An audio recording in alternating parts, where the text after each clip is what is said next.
Live from the Injured on the Go Just Call Mo studio. It's a blast! It's Orlando's own Tom and Dan. Welcome back to A Corporate Time. Our friend Shane from Gabriella Plants is here. How you doing, dude? Hey, guys. Happy to be here. Very good to see you, man. I'm so hope I didn't scare the plants with No. No, you can never scare them. What do you think about people that dance for their plants, Tom? No, yeah. You saw there was a BDM that posted a video of a young black couple that they do like funky dancing for their plants in order to cheer them up and make them grow better. I've had this argument with Crystal, right? Okay. All right. Okay, not to go right in hot. Yeah. Oh, we didn't even introduce you, did we? No, he did. Okay, good. I just want to make sure. All right. Because Shane gave me a plant. Yeah. All the plants that Shane gave me throughout the years are in my dining room in this stand that I built. That's right underneath. I got a. Is that where you have all your African art, right? It looks like OJ's house after the murders in there. Remember after the murders when he went full African? Tom's house looks like an after the murders OJ Simpson's mansion. I see guests staring at it, like wondering, like, what is this? Because your sons are powders. Remember the movie Powder? And they're like, they were this like, is odd. His sons look like little Swedish boat captains.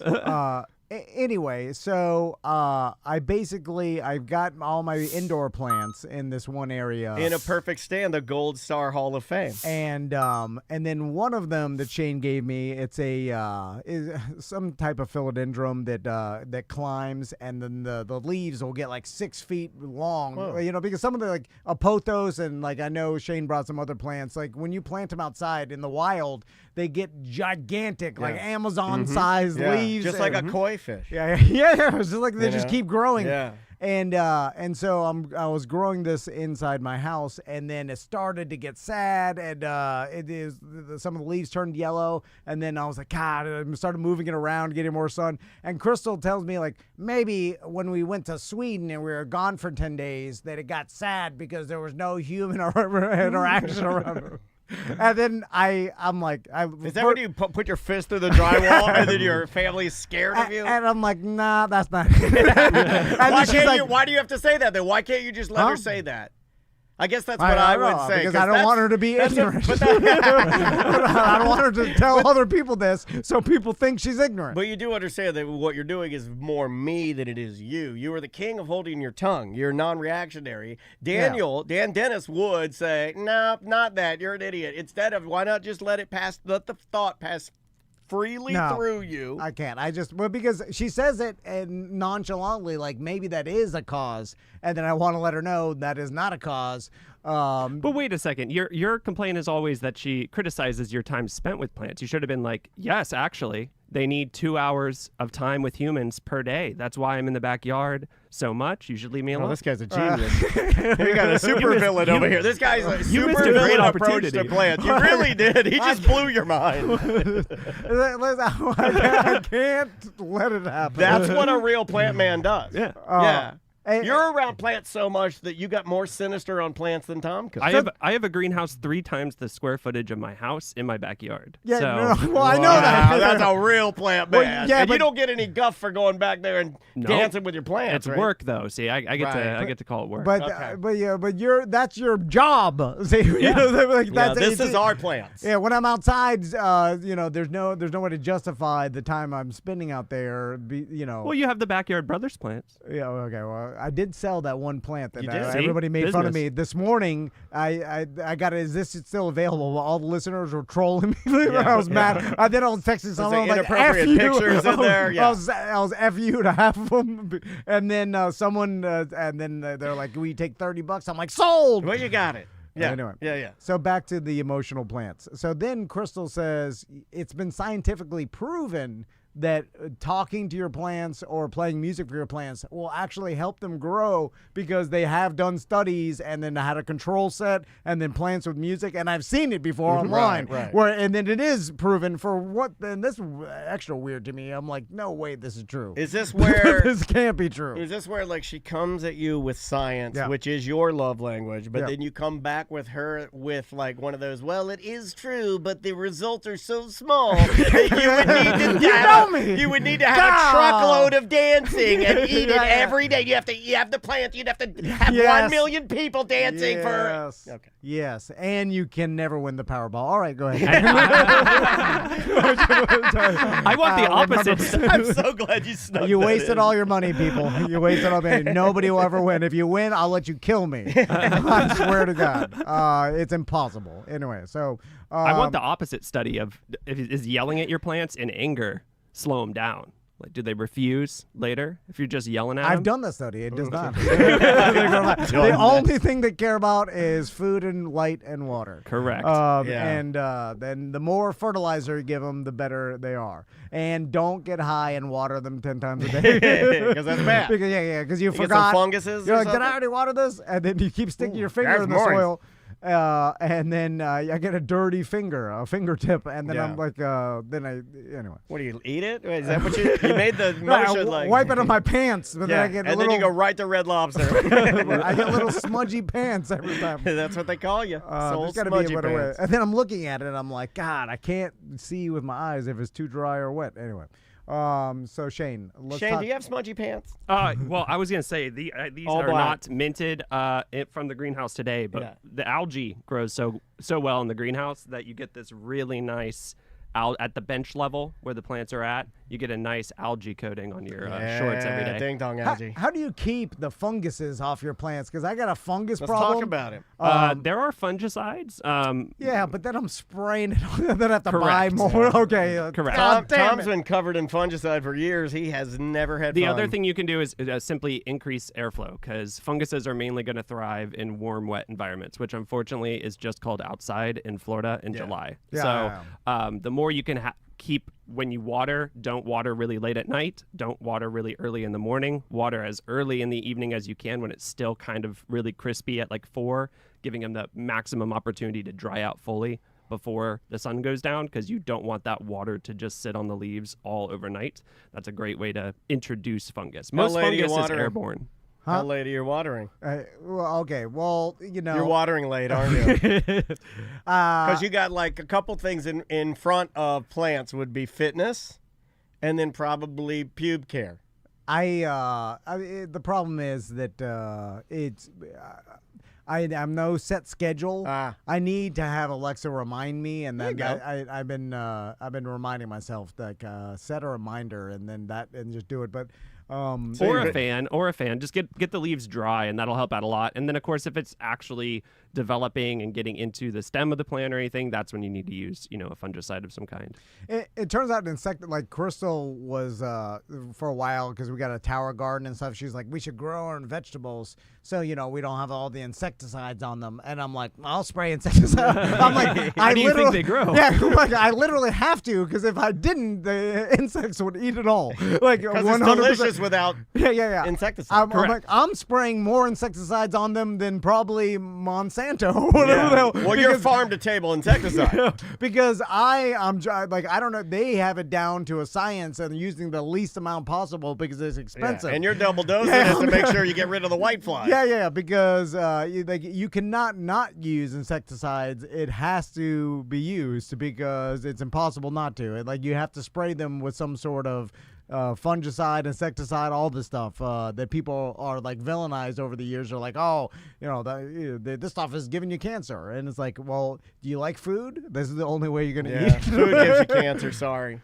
Yeah, there are some organics, but yeah, it's really hard, especially in Florida. We just everything. I mean, how quickly mosquito population? You have no mosquitoes in February, and then like instantly there's a million mosquitoes. That's the same for spider mites and for every other insect that wants to eat vegetables or houseplants. We go 0 to 60 real hard. What's the number one villain pest in Florida for houseplants? Houseplants, probably spider mites and/or thrips would be the two that are the harder to kill, and mainly that is because they have such a short life cycle that you really have to apply pesticides like twice within like a 3-day window. What is a thrip? A thrip is a small insect. They make little puncture holes. There's a bunch of different ones actually down where you're from, Tom, in Miami. They've been battling a brand new pepper thrip that came over on some vegetables or something spicy pepper from thrip. somewhere, and currently I guess whatever insecticide they're trying to use down there is not killing it, so they're having like a really hard problem right now and having to throw away massive crops. And the USDA, if they find it in your food or your crops, they will shut down your farm for like 3 months, make you kill most of everything that was infected and start all over again. So I mean, biggest thing is prevention, and then obviously we use pesticides when we have to. But it's pretty crazy because there's a some sort of disease that has been getting queen palms in Florida, and if you notice, if you ever drive around and you notice the difference or know the difference between palms, like queen palm is super popular, and you'll see a lot of them that are dying or have died, and you only see the the trunk of it left, and the trunk it'll get all flaccid and fall over. I have seen that. And then it's like this disease that they get. It's called the end of the life cycle, Andre the Giant. There's no way to treat it. So like once it gets it, it's done. Like it 100% die, and that's always weird to me. It's like, man, we don't have the science to like give it some sort of treatment. Like nope, dead. Yeah, and the same with the orange trees and all the citrus screening. That was a huge problem. And I mean, we've known about it for 20 plus years now, citrus greening being a thing and slowly impacting the citrus trees. And we've done everything from try to create basically new GMO orange trees to the University of Florida came out with like a shot you can give the young orange tree in its trunk that's supposed to help. And both of those are still like, the jury is out. We still don't even know how to fix it. You're right. With the science, you would think we'd be able to do something for those palms, but we're not. I mean, hell, we can put Jake the Snake Roberts on, DDP yoga, and look at him. He looks amazing. Yeah. He's got a new lease on life. But and then it just becomes economic thing with the Florida and citrus industry because of that disease. They've projected that like Florida will one day no longer produce oranges. We're 92% less. Yeah. We produce 92% less oranges than we did in the late 90s, early 2000s. Which is essentially all of it. Pretty much. And now it's consolidated like many businesses. I mean, you get the consolidation effect too, because if the family farms are struggling, the only people who have money to plant new orchards, like plant new trees, is going to be the big boys. Yeah. So the small independent ones are definitely the So ones most that suffer. orange juice comes from California? California. They also grow some in like Georgia. There's a couple of states that and you like can grow 'em in. Mexico, there's like all the and then Mexican orange juice. and then they're like, we'll just import more because that's cheaper than replanting a whole entire crop. Plus, you have to wait till it grows, Right. and that's the thing. Yes, like, yeah. And the impact on the on the soil and everything of even running crops. It can take 5 to 10 years for a tree to even mature enough to start. That's why those fruiting. new GMO ones they were planted like 3 years ago. Yeah, But they're it's not going to produce fruit for another 5 years or yeah. whatever. So the jury's still out on whether or not they're even going to work. Yeah. And by that time, What a gamble, right? Right. we'll have more fuel efficient engines that can ship more. I What I'm mean, we saying? have cars that can drive us around. Yeah. But we can't figure out how to keep a palm or alive. But you were speaking of science in plants. And that was something that I wanted to talk to you. I sent you an email about this because it's still one of my favorite. Like, you guys loved the ant plant the last time I was in. Yeah, man. Just I like the weird stuff, right? That ant plant you brought in was like still mind blowing. I had to look it up and show Maisie about it. By the way, very proud to report all plants that you have given me and Tom, I think, are all running. Fantastic. They all look very, very good. There Thank we you go. again. And for all I killed the ant plant. But hey, if you need plants, Gabriella, you get your plants. And it was my prize plant that I was showing everybody and telling them the ant plant. What'd you drop it? No, You probably overwatered it. It overwatered it. Because you loved it too much. And you loved it too much, you killed it. And God, We'll get you another one, buddy. No, I don't want. I don't deserve it. I killed it, and I'll never have it again. That's what I tell myself. I'll I'm deprive like, you myself. POS, you're not good at this. Anyway, so let's talk about it. Yeah. So on the topic of science with plants, this is really kind of crazy and one of my favorite plant stories. So we all know, as Tom likes to call it, the basic bitch of houseplants, which is golden pothos. Yeah. Right. Oh, so- pothos. He hates a pothos. Yeah. So this is when I saw you bringing in, so he's this mad. is Marble Queen pothos, right? So same family, still an Epiprenum aurorum. Yeah. Same family, just a cultivar that has like a white and green rather than a green on green variegation. My godmother had this particular plant everywhere. yeah. Everywhere. You put it above your TV cabinet. Correct. Yep. Yeah, in your kitchen, over your cabinet. Yeah, because it can survive with low light, and that one may not be, because anytime that's variegated like that, the lighter parts can't make food as much as the darker green parts. Because of the chlorophyll. Yep. Yeah, You and- lack chlorophyll. I And was going to so say chloroform. and Sorry. that's why Made the mistake before. all these variegated plants that have the white woven into the leaves or something, like they essentially are hindered by this, but they By the lack of green pigment. Yeah, and because it's harder for them to thrive. I'm learning something. So, but they're more rare, and people like them. They're like, What about red versus like a white? Because you've given me a handful of pink or red plants, and those seem to be me and Maisie and Andrea's favorites because they just look so cool in the house. Like It depends on the type of plant. Philodendrons, your pothos, your aeroids, any part of the variegation, even like a lighter green on a dark green. The lighter green just has less chlorophyll, so it has some, but not all the way. That's really White interesting. typically has none. Pink can have a very small amount, so that's why a healthy variegated plant has a good mix of both, basically. And that pothos, if I plant it outside, it'll grow gigantic those Leaves. like, Yeah, white yeah. and variegated leaves, right? Yeah. Correct, unless most of the time you're going to put that up a tree, and then there's not going to be a lot of light as there would be sitting in a windowsill. So they will sometimes revert back to being mostly solid green. In fact, even the golden pothos in Miami, sometimes you see it with the green on green variegation. Sometimes it's all green, and that's just the amount of light it's getting on the surface it's crawling up. But I have something for you on crawling up and how big they get for a little bit later. But the crazy thing that I want to tell you about with the science of this, so this is regular marble queen. Yeah. In 1958, I brought some paperwork here. 1958, there was a journal in a scientific literature, horticulture society, entitled "The Use of Cobalt-60 Gamma Radiation in Ornamental Horticulture." I said that wrong. No, you got there. You got there. But, You're good. Like in the Incredible Hulk, Yes. gamma radiation. So for the viewers on Twitch, you can see the little thing. Basically, in 1958, the University of Florida built a pit, a big old pit made out of concrete and earth, so that they could suspend a cobalt-60 nuclear basically material down into something and then place plants at a varying distances of feet from this. They're just and doing a science. Yeah, it's an and experiment. commit those plants to having to go through gamma radiation and see what happened. Okay. And then from that, this actually came out and they're still doing this to this day. Main thing is when you subject things to radiation, it's going to change the chromosomal structure. It's going to change the DNA of the plant. So they've done this, not necessarily University of Florida, but they've done it for corn to make corn stalks have more than the two and be more production with more corn on each stalk. They've done it with other plants to change color, to make a rose have more blooms than less blooms. They've put all kinds of plants into this type of program, and the University of Florida isn't the only one. But that marble queen is one that was put into that radiation environment. And then a couple years later, they produced what is now pearls and jade.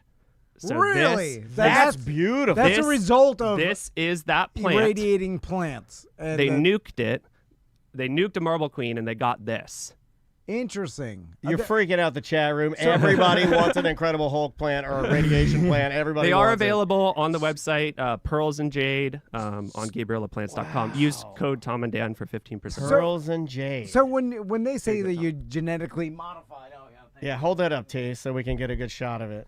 And this was actually patented, and the only reason we It's know beautiful. What's the difference between other variegated plants and irradiated? Is the same Well, thing genetically modified? it's not genetically modified, but it is a chromosomal difference, Okay. a mutation. The problem is natural mutations happen very sparingly. So some of the plants, Rarely, rarely. And if they do happen, if it happened on just one that you bought and took home, what's the likelihood of you taking it to a producer and being like, this is really cool, this is a mutation. Yeah, it's kind of like when your dad got one time and then Correct. made a crop of them, and now you sell that, and that's one Correct. of yours. Like it's like humans with blue eyes. Like every human with blue eyes came from one human that Correct. Same Genetic gene. Yeah, that had So blue and then eyes. once they got that plant, because they actually basically came out with 800 different outcomes from that plant, from Marble Queen, and only one looked like that.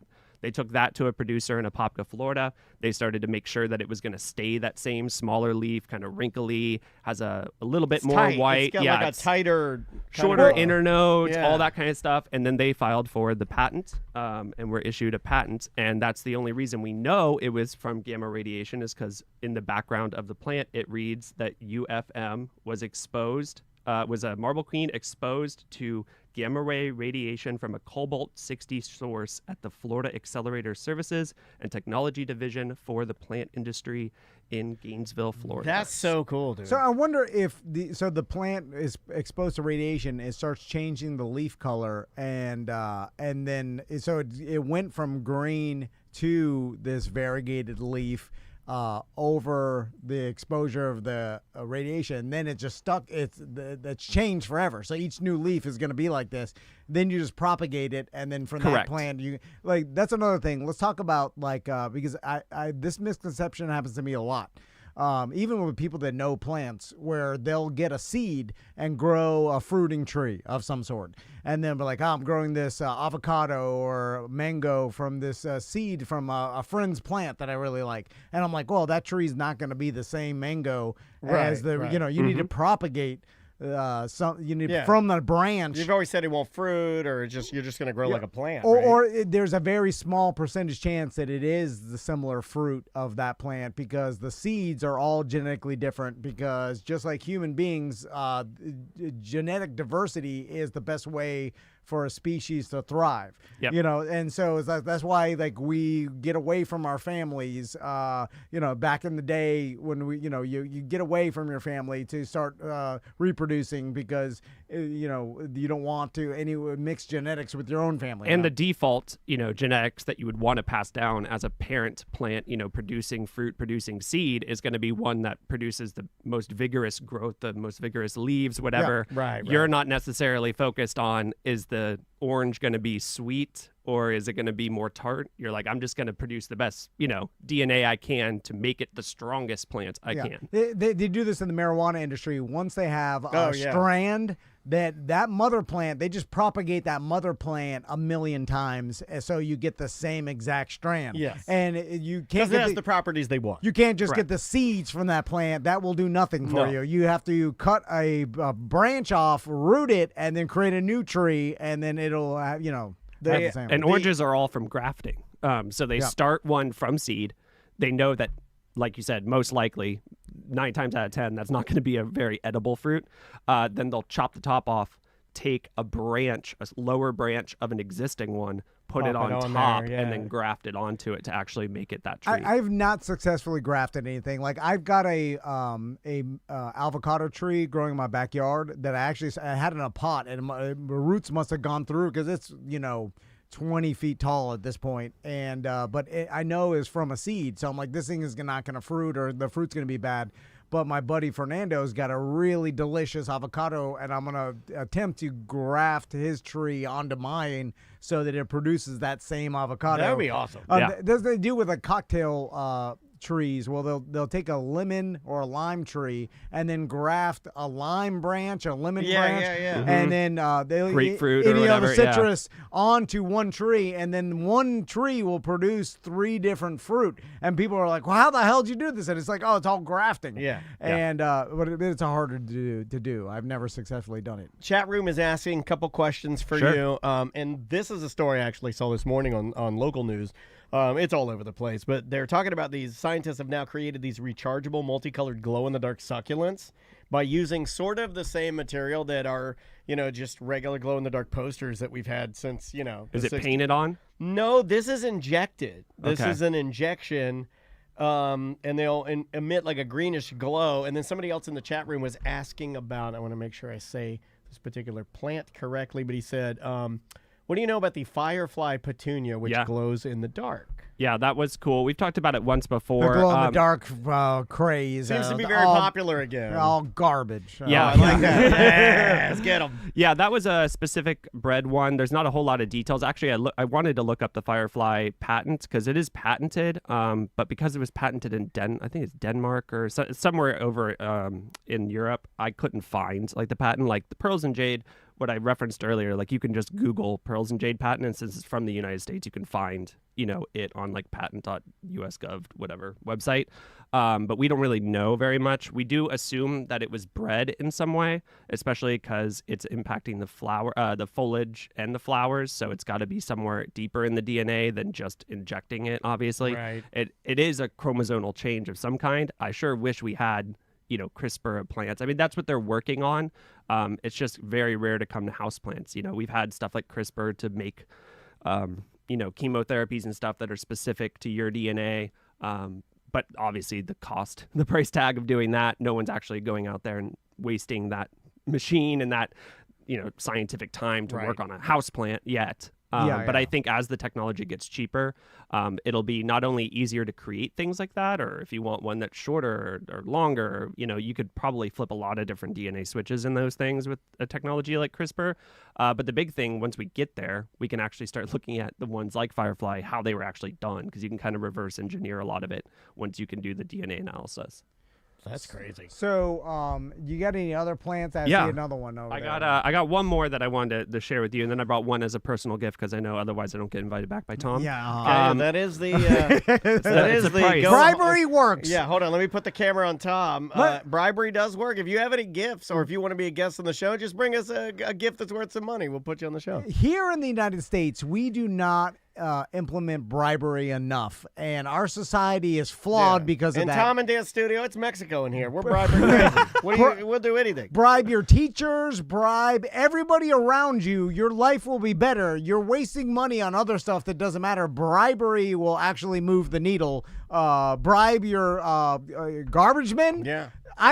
Bribe your drug dealer for a needle. The other day, let me tell you how good of a neighbor I am. So my neighbor's big limb fell down. Oh, I thought his in a name storm. was Big Louie. I was like, that's a new guy. And then it fell down, and then Crystal's like, "Hey, why don't you help him cut this up?" And because Why don't you go out there and make a friend? And I'm like, I need to see him and ask him, because sometimes you go and do that stuff, like a real Florida man will get insulted that you did. You're like, oh, He was going to make a new mantle out of it. Or I'll cut my own wood, boy. You get off my property. Yeah, if anybody tried to help me, even when I'm like 90 years old, if any of my neighbors tried to help me because they think I'm old and feeble, that I can't do it myself, I'll be mad. Yeah, you'd rather die. Let me die. Let me die. So anyway, I did ask him, and he said, "Oh yeah." So I cut it up and I put it by, for the garbage men to take. And then a neighbor came walking his dog, and then saw these logs, and he's like, "Oh, they won't take that. Those logs are too big." Mind your business, old man. That's what I say. Mind your business. Get off my yard. And then I'm like, "Oh, they'll take it." And then he starts telling me about bribery. He's like, "That's why I tip my garbage men, because they take everything." I'm like, "I do that too."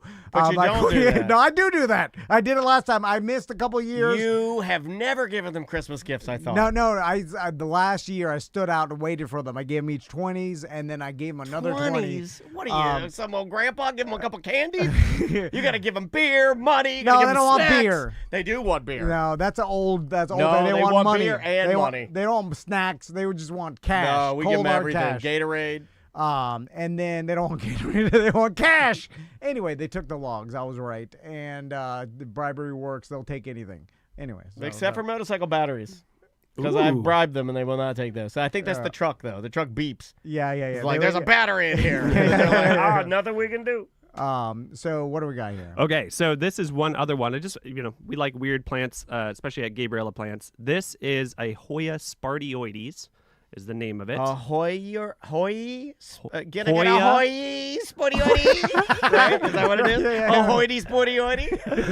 You could say that. Is it a hoity, sporty-oity? Yep, you got it. But yes, this is a very weird Hoya. I'll give it to Tom. Oh, Yay! This is because it's very weird because all plants have 4 major parts. You have root, you have stem, you have leaf, and you have eventually a peduncle or a flower stalk going to a flower. This, which is just the stalk going to a flower. It's just the part of the stem between the stem and the flower. This Hoya specifically has no leaves. Everything you are seeing are just extremely long peduncles. I'm all stem, no leaves. That's what my wife calls me. I got tiny balls. So it's got roots, it's got a stem in the bottom middle, and then all it does is produce peduncles. There are no leaves, so those long sticks are actually just the stalk to the very tip, which is a flower. They only open at night. Okay, you put the tip right on the camera. Like, hey, look at this peduncle. I don't know if I can put that on Twitch. Look at that. This guy's and those flowers will open at night. They'll smell a little bit sweet. And that's the entire life of the plant. And unlike a lot of other Hoyas and plants in general, where the flower is like just part of the reproduction cycle, you get your annuals that bloom in the spring or that kind of deal. Those flowers will continue to live on the ends of the peduncles, continuing to open and close every night. And it's a leafless Hoya. And it'll just do that forever. Yeah. And if you take care of it. And it will keep growing more of them. How hardy is this peduncle plant? It's fairly hardy. Hoyas. Say it one more time. Hoya. Yeah. Hoya spardioides. Yeah, Hoya spardioides. There's a bunch of Hoyas out there. I've got some that ran like they're bigger, thick leaves. This is isn't totally about your Hoya. Yeah. This is about Shane's Hoyas. Is this a plant where I'm gonna have to leave with water on the? Is it like? No. If anything, it likes getting dry in between. Okay. All right. Yeah. Because any of the carnivorous plants that you give me, Shane, Yep. I cannot keep them alive, and I did the trick. You're a vegetarian household. It doesn't surprise They don't me. even need flies. You just feed them food. They're fine. That's But Tom carnivores told are me a to lot start. harder. He told me with my plants, he's like, just overfeed them the nutrients. He's like, buy the biggest jug of nutrients you can find and just start sloshing it on all your plants. And he's like, they'll live, food. and he's like, they'll live forever. Yeah. But you can't. You can overwater them, and that's the damn problem. Yeah. You can give them as much food as you want because they just won't eat it. But the overwatering is a problem. Now with this one, how big will it get? Will it get, I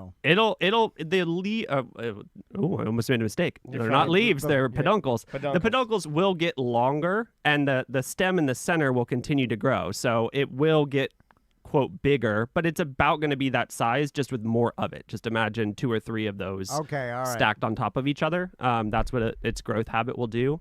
Does this grow wild anywhere? Because I'm not sure. Are there some plants that is similar to dogs? Like over the years, that they're now only house plants. They exist only as house plants and in the nursery business, and they do no longer grow in the wild, or they never did, to begin with. Yeah, there's a lot of pearls and jade, right? It was created, so that obviously was never there.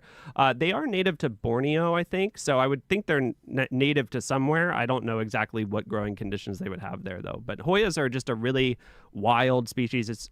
Or a genus, a whole genus. It's become the #1 search on our website this year. That's definitely This is one of the coolest plants you've ever brought in here, because I keep just staring at it, how truly unique it is, and I can't wait to see what the flowers look like. Yeah. Like, because the no leaves on that, I mean, like, aesthetically, if you're designing and you're putting plants in certain areas, I can see where that would be desirable, because people buy fake, and I've done this before, and I hate doing this. You ever go to like a home decor store and you buy like a vase, and then you're like, well, I got to put something in the vase. And you got 2 choices. Everybody knows. You're either going to put glass beads in the vase, or you're going to put a bunch of multicolored swizzle dizzles that you buy in a pack of swizzle dizzles, right? And you get the pack of the swizzle. glitter swizzle dizzle. Yeah, and you put them all in there. I would rather have something like this that's living that I could just like. And for Tom, it's a speaking point. Like, this plant has no leaves. Yeah, you know what I mean? It's like a whole. This one's great, and it's unique. And I think sometimes he feels singled out on this show. Like, he's like, "Why are you guys attacking me? I'm a plant with no leaves." Now he has something to identify with. You know what? I realized the other day, because I was like, well, all kids, they are not interested in anything I have to say. Then Fernando. Maisie loves you, dude. And then for some kids, like especially the talkative ones, like my kids are quiet. No, they don't talk. Maisie So- thinks your opinion is greater than mine. Yeah. I know that for a fact. Well, Fernando's kids, they were like talking to me, and I'm like, "Oh, you like talking?" I'm like, "Let me show you my plants." And then they went around. I taught them about every different plant I have, and they were like, "Okay." They like How did it feel, buddy? How did that feel? Their parents can't take it anymore. They're like, "Leave me alone. I can't talk to you anymore." And then I'm like, so I started thinking. I was like, I wonder if people like want to drop their kids off to learn about plants, and I start a whole summer Van camp. daycare. Yeah. I just I only got a good half an hour in me. Yeah, then I got to start drinking. After you that, kids can stay for happy hour afterwards. like after I go through the one rotation of plants, and then and I'm then like, it's free that's swim, I'm like- no lifeguard. I'm like, get the hell away from me. No, that's all I want to talk about. That, you like sports gambling? Everything other than that. You can either join me in the Bovada Lounge or for Snack and Sausage or get the hell out of here. You want to start talking to me? I'm not interested. I don't want to hear about Bluey and your other garbage. I don't want to care about your school or what the hell you like. Just Or your listen to parents. me. We haven't done it in a while, but we've done field trips before to the greenhouses, and that's super cool. And for one of the things I like the most about like one of the events that we do every month, which is second Saturday, where we actually open our greenhouses up for people to come and take Nice. tours of, and we have like over 300, 400 sometimes different species of plants for sale at that event. But we do like a half hour, 45-minute, depends on how many questions, like walk through the greenhouse, explain how we grow stuff, point out some really cool plants like this or the ant plant, and kind of teach people about it. But it's always kind of a weird culture shock because in one way, the greenhouses are always work. They're hot, they're sweaty. It's not necessarily the most fun job, especially Florida summers in a greenhouse. It reached 101 degrees in there yesterday, and that's not the highest temperature it's been this summer. So, And it's been pretty nice lately, you know? and then you have these Yeah, but people. it's a super wet 101 though. Which 100% humidity. But every time you see somebody like actually geek out about a plant or ask a question or whatever, it's kind of a reminder that like what you do for a living versus like what they see when they walk in. They see a million plants in that greenhouse, you know, and they're stunned by it. And on the other hand, I'm like, oh, that's a weed. We need to go over here and make sure this bench gets cleaned up next No, week. you That outdid kind of deal. yourself today, dude. I think leafless plant and nuked plant, pretty awesome. You know, I mean, I didn't think you could outdo ant plant, and I got to tell you, you're trying. You're trying real Yeah. hard. Are there anybody around the world still experimenting with irradiating plants and Yes. seeing what comes out with It's them? still functional. I mean, this patent, the date that it was filed was in 2008. So they're still doing science experiments with it. But the problem is, according to a interview, which I couldn't verify on the paperwork, but Pearls and Jade was 1 out of 800, and it was actually out of like multiple rounds of doing it. Not to be that guy, So- but what if, I mean, imagine the plants we're not seeing. Right? The weapons. Right? What if there's a weapon plant? Right? That's the movie. This plant is a precursor. I think why I like it so much is because of my imagination. Yeah. You know that. Yeah. You've been on the show plenty of times. Oh, yeah. That plant makes me think that it was 1 of 800, and then out of that 800, there's at least one of those plants that is a killing machine. Well, Sure. That would be awesome. We don't know. like I Also, don't- how do you dispose of that? Do you got to put it in one of those like coffin things for nuclear material afterwards? Like, how do you even I get rid of flush it it? down the toilet. Just put it in the trash. Someone it's else's not a problem. motorcycle battery. But I see stuff of like there's still 8,000 species of plants that have never been seen and that live in the Amazon rainforest. Or like I'm like 8,000. I'm like I thought we knew about everything. Seriously, like I thought Right. we knew. Fly a drone over there. Take some photos. But then it's like small differences of one plant that is like, okay, technically it's a different plant, but it's the same. And as in this one. taxonomy, most plants are classified by their flower. So you can also have seen a plant, even written down, made a little sketch in your notebook or whatever when you were on a trip trying to find some of these undiscovered species, but you can't fully describe them and give them a name and everything until you see the flower. So you also have to be there at the right time of the year or the right day when that flower's open to even get that information. There's a lot of steps to discovering plants, but there's so many plants out there that we I do haven't like discovered. those plants. I like the ones that are like, you remember every, September 15th, it'll open at the stroke of midnight. You missed it.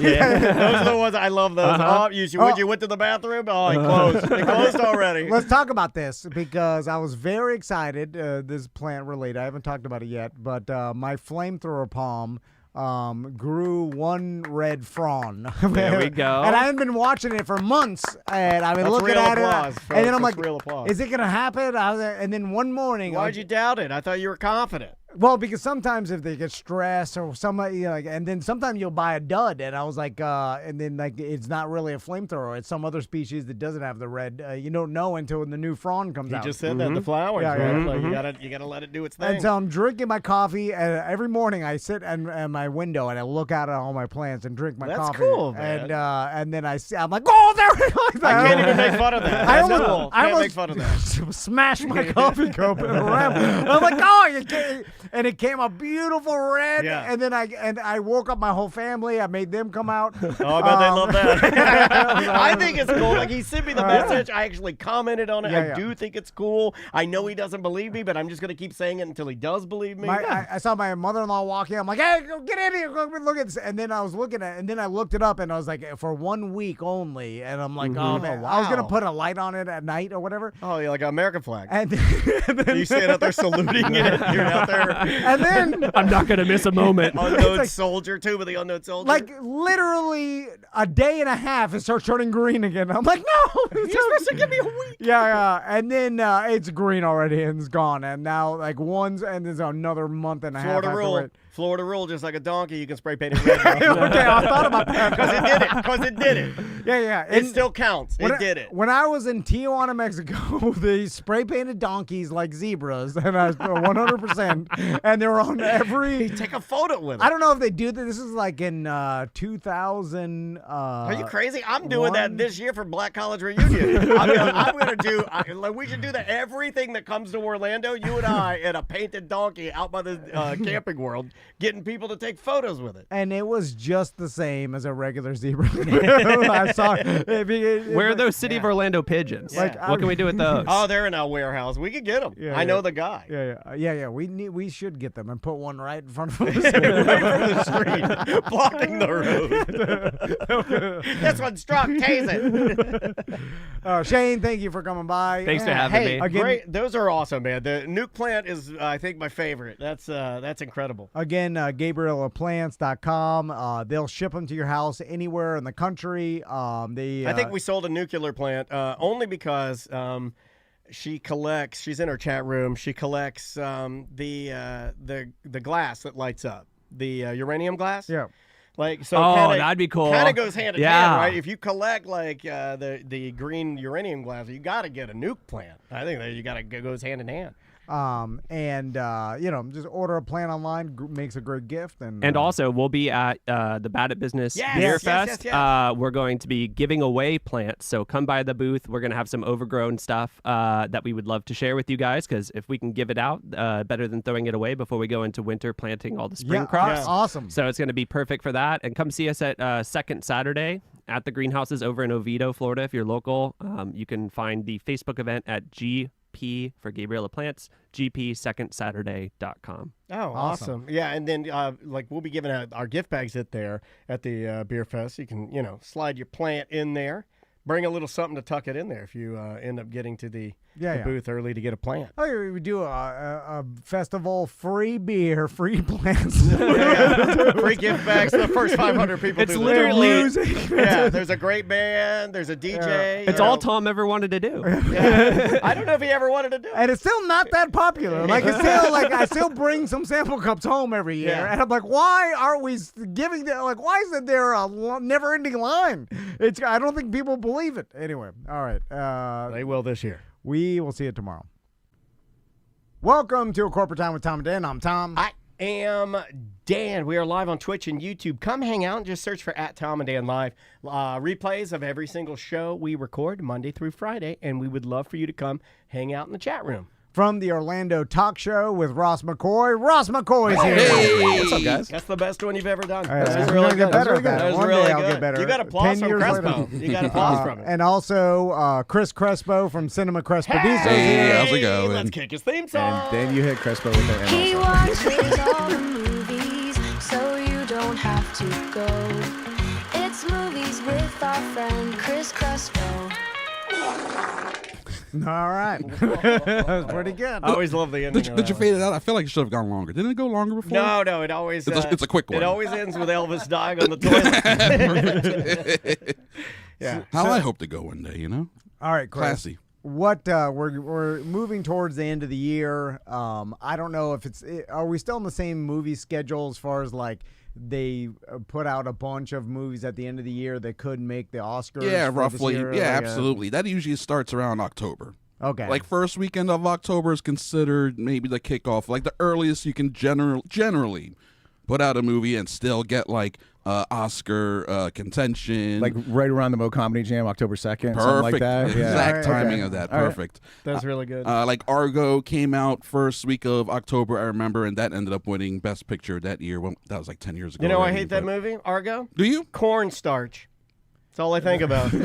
I hear Yeah. Argo. I'm like cornstarch. Oh, Fair. yeah. Yeah, it's annoying when that happens. I'm so weird that a lot of words and things that are just They're already associated with something will else. ruin things for Sure, me. yeah. Oh, by the way, I would like to.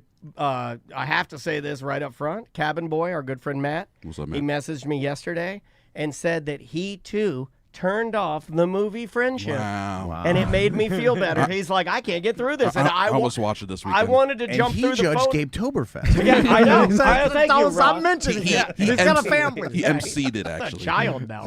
But yeah, he told me he didn't like it either. So I just want to make sure. It made me feel a little more validated. I wanted to watch it too, knowing I was coming in, and it had just come out on HBO on Friday, so I'm for sure going to give it. I mean, I love I Think You Should Leave. Tim Robinson's hysterical. I wanted, he's fantastic. so I'm very curious about this movie, which does have pretty good overall reviews. I as was well. in the minority of disliking that which is movie. fair. So I'm definitely interested in how I would. I mean, this guy, his comedy is pretty unique. That's so the one with Tim Robinson? yes, God, I love him and everything else. And, like- literally everything and else. I'm wondering- Detroiters, I Think You Should Leave. Is it a He's time so limit thing? good in There everything has else. been nothing I've ever turned off. Interesting. Nothing except for that I walked out of this movie. So I paid for a ticket. I think you should leave. Those episodes are like 15 minutes long, and they have like 4 skits in them. So everything is Right. small doses. Now you're doing a 90-minute. I'm assuming it's 90 minutes. Could be longer. You're doing 90 minutes of like one skit. Like, is that too much? Maybe does it just not translate the same Let's way? go to the chat room. WizardCat720 says, I started watching it on Saturday. I shut it off. All right. There you go. And even on I Think You Should Leave, like even though there's 4 or 5 sketches, like they're all Tim Robinson characters. Yeah. He'll do one of them, and then other people will take the Tim Robinson place Yes. in subsequent sketches. too. But his voice is so unique that even Yeah. when another character you is know. doing that, you're like, oh, that's a Tim Robinson Exactly, part. yeah. It's very funny, actually. Yeah, I'm gonna watch the movie for sure. Instead of watching that, I watched the new Spike Lee movie that just came out on Apple called Highest to Lowest. This weird, very weird. It's a Spike Lee joint? It's a Spike Lee joint for sure. Does he still say that?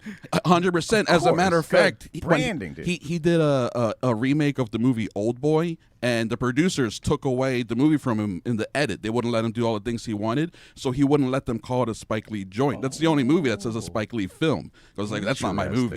Yeah, that's what his a way. fun little fact. That's his way of disowning That's it. super yeah. cool. You're This good is- at this movie thing. This is no joint. No, it's not. It's just It's a a film. film. It feels like it should be the other way. But I watched Highest to Lowest instead, which is, it's weird. For me, it's so close to being like a great movie that's like a kidnapping, drama, thriller with a great cast and great moral questions. But when it was all said and done, I was like, this movie is okay at best. Maybe just fine. There's so many weird choices. Like it has a bad score, which ruins half the movie. Like a scene is happening and there's all this drama, and then underneath there's this like light piano jazz, like doo, doo, doo, doo, and it just doesn't fit. It undercuts everything. It's so Yeah, weird. people forget about the music and how it can help or sometimes Absolutely hinder. hurt, make and it right. half the movie it hurts it. Denzel Washington is doing the strangest performance. Thank you for doing that. I love saying it's a No, fun no, name, Denzel. we've Yeah. been sitting on this all. What? I wanted to talk about this last week. Did you know he came out? And I'm done with this. This was and like a year ago. And Bajan and Filatowski, all of you guys. I'm looking at all of Achan. you. Yeah. Achan, yes, all of you guys. I'm over it. I'm done with it. Yeah, the real It's done. pronunciation of their name that they've ignored for What years. is it? Whatever- Denzel? Denzel. Denzel, whatever your name is You to won the Academy World is awards. the name. You're not Denzel. I'll You're never say. Denzel. No, you're Denzel Washington. Why did you just come out with this? Like a year ago, he said that. No. And when I look at you know what he he's looks like? trolling. When I look at him, you know what he looks like? An angry stalk of celery. For some reason, when I look at Denzel, every face he makes, he looks like an angry stalk of celery. I'm very angry with him. I do Well, not like him. now it looks like an old stalk of celery. Man's 70, and you can see it in Yeah. his face and everything. Especially because he's losing weight, so now the skin is starting Denzel. to. That explains the rumors he's Denzel. going to be in the VeggieTales reboot. Denzel, yeah, he's It's his project. He's producing. It. I've It's been his wanting to joint. yell that. It's his on- joint. I have been wanting to yell about that About since Denzel? last week about the Denzel thing. I was like reading the article. I'm like, Denzel, There's like- it's been 40 years. Yeah, there's a new one all the time. Kirsten Dunst has come out recently. Guys, it's actually Kirsten. No one says it right. Everyone says Kirsten, but it's Kirsten Dunst. No, you're Kirsten Dunst. Yeah. Sorry. That's the thing. A lot of people are just like, who cares? Did the check it clear? I'm fine. Call me whatever you want. Is it Demi or Demi? Oh, is it Basinger? Basinger? Basinger. Basinger? Basinger. So, Chris, We said it 4 different ways. let's talk Tom about. is so done with this. Yeah, you don't like funny names. Fun with Yeah. names is not anything You- that he wants anything You to do toot the Benjamin outside, then names become fun. Let's talk about some sequels and remakes Okay. that I saw coming out this year. Sure. Highest to Lowest itself is a remake, real quick. It's a Akira Kurosawa film, so it leads right into what you want to talk about. So I saw a sequel that I didn't even know was even in the works, and it was the next Avatar film. Oh, yeah. And it's called Fire and Ash. Which at this point is like, okay, you did the water, now you do the fire. Yeah. So it's like You took too long. Yeah, this has been This has news been for like- like 2 decades. How did you not know this was on the horizon? I just saw it. I was like, Fire and Ash. Yeah, the trailer just came out a couple weeks ago. Oh my Okay. God! The Yeah. other movie was 30 years ago. Dirty It's Jim so still had hair. I went to see it with Dirty Jim. No, the water The water one was came- like just yeah. 2 years ago, right? Yeah. Oh no, I'm still going back to the original No, one. no. It's got that- 2009. What's that guy's name? Giovanni Ribisi. Ribisi, yeah. Yeah, that guy, it That He creep. actually pronounces it Giovanni. Giovanni. So at this point, it does just seem like it's a money grab, and there's no art involved in any of this. Well, no, I gotta It's like disagree we with made that. a water and now make a fire, and next thing you know, make a land. That's No. the most boring one. Sand land. This is no one is asking for this except for James Cameron, and the only reason like the I studios wish- are asking is because they're making money. But Yeah. it's his baby. I It's wish, his project. I want him to lock himself in a submersible and sink himself to the bottom of the ocean. He did. Never, He did. and He never went, to return. Oh well, he did the first part. He went to the bottom of the Marianas Trench, but then he came back up. Get out of here. They are his babies. If you ask him, it fully is art. Now the fact that they happen to be 2 of the 4 highest grossing films of all time is just like icing on the cake for him. He's just proving that, oh yeah, I'm the greatest filmmaker or whatever, because he is very egotistical. It's not because it was good. It was just like the first thing in that new 3D. So like everybody on the planet went to see it. It made $1 bajillion. That explains and then the first everybody forgot movie. about it a month later. Like, what was that movie about? It was Fern Gully. That's it. No, And I disagree, because that explains the first movie, but then the sequel comes out 15 years later, and everyone's like, Avatar has no cultural cachet. It's not going to do nothing. And then it makes almost $3 billion, and it's like, it's its own IP. It's There's a not theme based park. on something else, the whole theme park thing. We all want to pretend that like Avatar doesn't matter and it's not sticking around and we all forget it. But then watch, this movie's going to come out. It's going to make minimum $2 billion, probably close to $3 billion. What happened to the good movies? They're still out there. People ignore them. People don't go see the good movies. Okay, give me something good. Well, I mean, Black Bag is out right now on streaming. That totally bombed at the box office. Very cool spy thriller with Michael Fassbender, Kate Blanchett. It's a Steven Soderbergh film. Very sexy, very hip. Made 15-20 million at the box office. Total bomb. It's streaming now on maybe Amazon or something. That's a good movie. People ignore the good movies and then they go see the big ethics. the big flashy things. The Conjuring Last Rites. What's that, the 9th in the Conjuring series, if you include all the Annabelles and the nuns? That just made $83 million this weekend. It's the 3rd highest opening weekend for a horror film ever. Wow. Doesn't mean it's a good movie, Right. but people like the Conjuring movies, and they show maybe good marketing. They really showed up for this one, you know. Good movie. Who needs a good movie? I just want to be entertained, I guess, you know. Okay. But Tom send me to finally- Pandora and then stick me in a volcano. You finally saw Sinners, right? I did see Sinners. Oh, that's a sexy movie. Yeah, Tom finally saw it. As I'm watching it. Did you watch it with your kids? No, I didn't. First, I didn't even realize. They both want to be racist vampires for Halloween. You wanna be the Irish Yeah, Tommy and Max, right? Yeah. Speaking of racist, I'm going to be a racist vampire for Halloween. too. Fun. Speaking of racist, I didn't realize the main character was the same guy. I thought it was two different people. Wow. Hey, well. That somehow makes me racist. All vampires look the same, man. You know. And then there's the ghost The of dance off. You told me in the car you had a huge there's problem a with the vampire dance off. I'm like, people thought this was good. Why, And then- so you're not like you're in the camp of not liking Sinners. Is that what I'm hearing? Yeah, here? he was giving me an earful, and because like I kind of go through him. Right? Sure, I'm yeah. like, should I He's fire always seen that? all the movies, Should yeah. I fire that up? And he goes, there's a vampire dance off. And I go, I'll never fire that. No. I'll never watch that movie. I would have actually bet that you would have liked the vampire dance off. Really? Yeah, Is it- it's an Irish jig dance off that he does. But before that, there's another sequence that talks about what about the history of music scene? Did that just throw you for like, what the heck is this? Or did you Is it were like you into the- it at He all? was just Is it staring like at the- the ceiling all gummied out. Maybe that's possible. No, Were you no, gummied no. out? Is No, it no. the Maybe dancing? you should have been gummied out. Remember maybe. Knight's Tale where they do Oh, Weevil so Rock? The good. anachronistic music. Is it yeah. like that? Heath Ledger no. in full Not armor and necessarily. Nikes. Okay. There's one scene. Let me explain. It's hard to explain. Let me explain what they didn't do. Okay. What would have made the movie a lot better.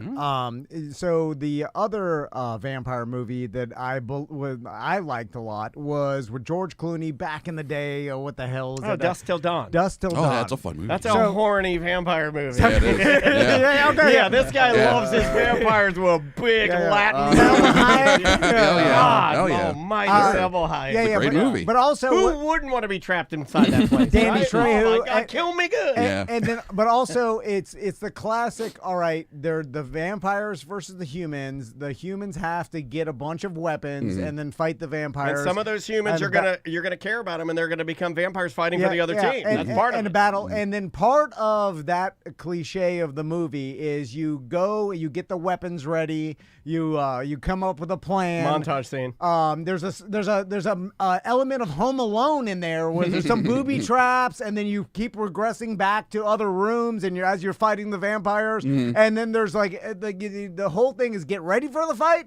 Here they come. The fight happens, and then it's like, and then there's you have an a ending. standoff. And and then so like I was getting ready for that, Yeah. right, and then that never really happened. It happened. The fighting happened way too quickly. It wasn't like they prepared, and then the fighting happened slowly, and it was like. Then there's the dance off. Weren't they like bros afterwards or something? They're like, well, we danced it out. We're good. No. And then you're like it just, and then it's like, is it like is there the music like like now the vampires are doing the Irish jig, like outside, and like it's like the Irish, and there's a racism fact there, and then you're like, am I racist? You're like, I feel bad. Yeah. Anyway, I just thought it was a little bit corny. So it made you. I didn't think it was the epic the film masterpiece that people painted it to be. Okay, yeah. I do have a problem sometimes too when it's like set in a different time. I even had a problem with Young Guns, like Oh, if sure, you're giving yeah. me Young Guns, And Bon Jovi. don't give me Bon Jovi. I don't like that. I don't really like that either. I've always hated it. Like if you're giving me a vampire movie, if there's an 808 anywhere in it, I'm out. I'm out. They don't do that except for one sequence where it's just like thematically talking about music and the history of music. That it's a very weird, interesting, I think, really well done sequence. Oh Maybe my Tom God! disagrees. The white people were the vampires stealing all the music and sucking the music out of It's the part world. of it. The movie's Is that covering it? a few themes. Okay. But it only happens for one sequence, and for the rest of the movie, it is all like time period appropriate music, if that's gonna throw you off. Gotcha. So I don't know, maybe you'll land somewhere between us. Tom It was weird. doesn't like it. I enjoyed it quite a bit. It was weird when the vampires were painting over all the painted crosswalks in town. Very strange. Yeah, hard to do at night. Yeah, it all looks the same. Yeah, Yeah, and they do it at night. Only time they can. They painted over the Cross Seminole Trail green. Like it was like they didn't know where the trail goes. There's right out here. There was a yellow. There's like a yellow curb out here. Yeah. It literally is needed, Yeah. and it's all black now. And I'm like, okay, bye. Wow. Hey, all right. Good job, By the way, guys. this Get is to how work. they distract us so they can steal Steal our the money. They're taking your money. Yeah. Anyway. Look how richer they're getting when they're taking your money and painting over your Look, rainbow. dancing vampires. So, continuing on with sequels, I saw Five Nights at Freddy 2 are coming out. Oh yeah, I mean the This is weekend. it's called 10 Nights at Freddy's. 10 nights they doubled it up. You idiot. That movie also made had an $80 million opening weekend, which was driven by like the 18 to 34 audience, like the under 25s. You know, throwing the whole narrative that kids don't go to the theaters anymore. Like they're the ones who made that movie a huge hit. The weekend after, they announced the sequel is coming out because why not? We gonna turn away all that money? They got the Halloween Horror Nights house over here that people are really enjoying. Do you think that in any way, shape, or form, serious question, that Aaron Fechter, who was the creator of Showbiz Pizza and the animatronics, is it in any way being like, is he consulting at all? Because isn't this basically it's like a Chuck E. Cheese? Like a haunted Chuck E. Cheese. Right. The Showtime Pizza. In New Jersey, I went to one called Razzmatazz as a kid, but it was just big animatronic animals. Yeah. Like it was the same style of entertainment. It all comes back to this one guy.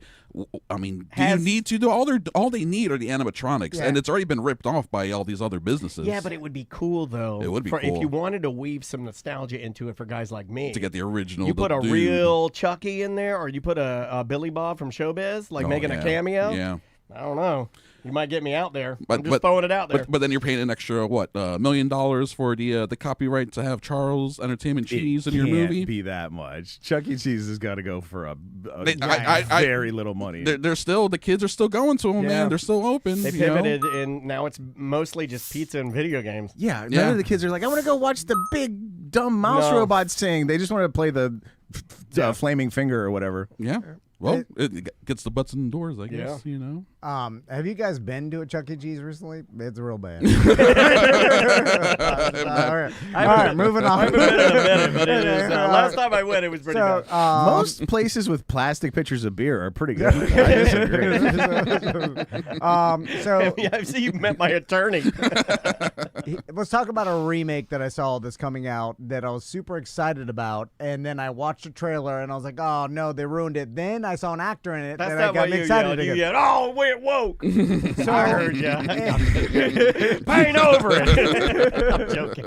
And in the 90s, and when I was a kid, my neighbor got a laser disc player, and we watched Running Man on it. Oh, hell yeah, buddy. And with My Arnold, dad's favorite movie. Movie's Great rad. film. Yeah, and I don't know why. Like, it's one of those films that I just like. I'm sure if I went back and watched it now, I'd realize how like cheesy it is, or like you know, like. But some of it's gonna be like outdated for sure, but I think the movie still holds up. It's a great story. Dude, So- more than ever, like rampant poverty, people trying to do anything to get by. Yeah, a lot of betting just to soften the pain of being alive. Oh, good I point. kind of hate that Squid Game sort of like snuck in and is trying to take yes, the It's- like. it's I similar kind of thing, hate yeah. that Squid Game snuck in and is trying to teach my daughter about dystopian game shows for freedom. You know what I mean? F She that. should be getting that from the Running Man. I don't want her using, pardon, but I feel like it should be an American IP. If I'm just going to be a traditionalist, I feel like the dystopian game show for freedom should be American. That should be an American thing. I mean, if it may anyone- not be, though. I'd have to do my research to see if it is an American trope. If anyone beats us to that, it has to be the Japanese because they are ahead of us in terms of game shows. Yeah, and their So- game shows are, and they. Yeah, but it's you might. I think they're- you're probably right. they're They're You're not probably afraid to right put on human that. life on the line. Yeah, Yeah. But I But just it's about- Running Man. My dad died. We loved that movie, and who was the guy with the mohawk in the fatter guy? Oh, the Electro, the one with the one who sang opera. Like the Christmas tree the guy guy. that sang opera. yeah. Yeah, that guy was awesome. He's awesome. They were awesome. The guy with the chainsaw, Jesse Ventura as Captain Freedom, the Captain Freedom's workout, and he had a whole like workout routine thing with the leotard and stuff. He was. So I'm gonna good. watch this afternoon. Maybe It's a fun movie, yeah. man. It's enjoyable. The Japanese game shows, there's a lot of guessing which one your mom is. Which, by the way, I'd be it's good too at that. late after you figure it out.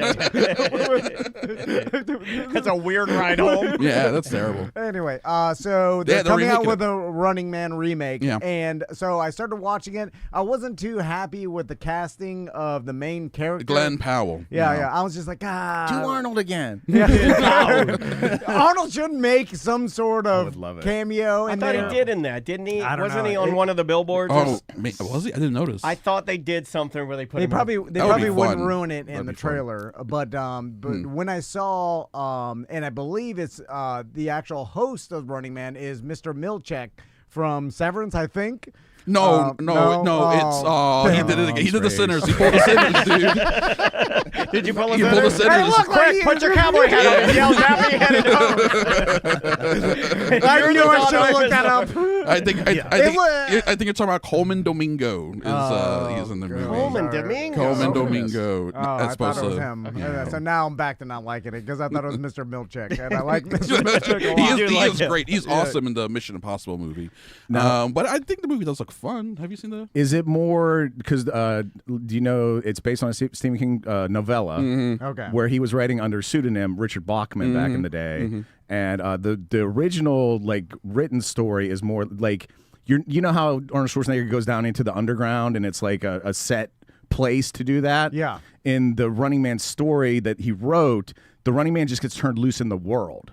He just gets like turned out the studio door, and he has to He has like 30 days. to evade this team that like tracks him down in the real world, and he has to videotape himself. He has to be like, hey, it's me, videotape, and then he has to put it in the mail. That's like how he establishes proof of life. Is it more like that? I think it is. In the Okay. trailer, it shows them in a mall, and like people are trying to get them, and then so it doesn't. It's not the dystopian like each level is some Like sort of a Yeah. game show where it's all a set Yeah. piece. It's And- happening in life. Yeah. And he's filming himself, so he's like looking right at the camera and like reporting back as to what's happening. It is fully much more. Yeah, that's a really cool story. You know, yeah. it is missing a big fat guy in a dune buggy. Hey, don't count it out. Maybe That's what I'm saying. You might get with, one. with a spiked shoulder pad. I'm glad he yeah. came back to my side. Yeah, you yeah, know? yeah. Or I a need fat a- wrestler on a motorcycle with a chainsaw. Yeah, I mean, yeah, give me yeah. something. But- Or the whole hockey sequence, like what is this? To go with Total what Ross zero. is saying, though, the idea of you versus the world, that's a nice. That you're stuck out there. I like that. And that is the original. He idea, has to yeah. find like allies. He has to find the people like because the whole world's against him. So he has to find the few people who are against that establishment. Basically, it's really The neat. It's idea of really the neat game stuff. And they're itself. definitely the Mist style going to change the ending because there's no way like post 9/11 that. Oh yeah, that it is a ending crazy ever ending. happens. Yeah, you can't do that ending. 9/11 kind of gives away what happens. It's an Edgar Wright movie too, which is cool. I enjoy Edgar Wright. He broke out with Shaun of the Dead. Oh, yeah. He made Hot He's really good. Fuzz. He's a very good English director who makes fun movies. He's really good on a so- podcast too. You guys should have him. He actually is very good on podcasting. Just reach out to those people. I You got a never line know. on somebody He likes super famous podcasting. that I was working on all weekend, but I don't even want to say it. But let's just say the clue is basketball. Gimme the golf ball because I'm gonna dunk it. John Tesh. Get out of here. It is. Yeah, I was working all weekend. Get on this- outta here. Yeah, That's awesome, And I'm dude. this close to pull it off. John Get him, Tesh. get him, Yeah. get him. Yeah, See, yeah. I mean, the world is. Shout out to our your buddy oyster, Logan. buddy. Our buddy Logan to set that up. That's And fantastic. I could be wrong, but same book where the Running Man was published also had The Long Walk in it, which is also coming out, right? Yes, coming out this weekend. Okay, a lot the- of Stephen King Another stuff has Stephen been King happening novella. this year. The Yeah. trailer for Long Walk hurt me a little bit It's such a good because story. I read the book. Yeah, it's good.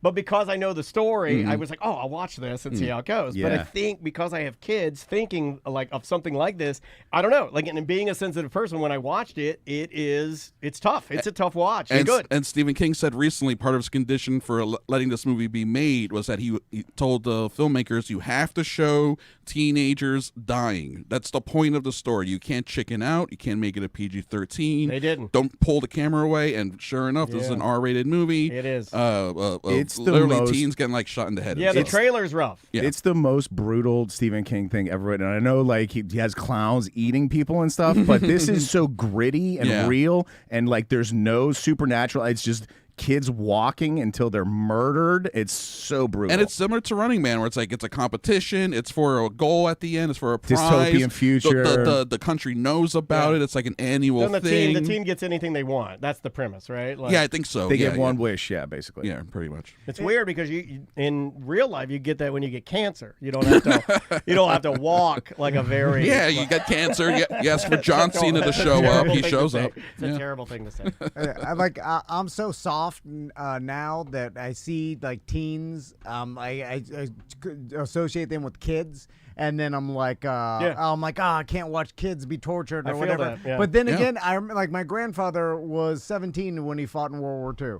And like teens fighting in wars was a huge thing not that long ago. I mean, still is. Depending on where you are in the world. No, yeah. So it's like I don't know why, just because how soft I am. And well, that's also why people would hesitate to spend 30, 40, 50 million to make a movie featuring teenagers getting killed, one by one. Here's a group of 100. We're going to kill 99 of them. Enjoy the next 2 hours. A lot of people are like, I have kids. I don't want to see that. So it's a miracle that movie got made. If they make the rest of the stories in this book, you got Long Walk, you got Running Man, you got this one called Road Work, where this dude's house gets eminent domain and he starts blowing up trucks and stuff. And I don't think they'll make a movie of it because it's kind of boring.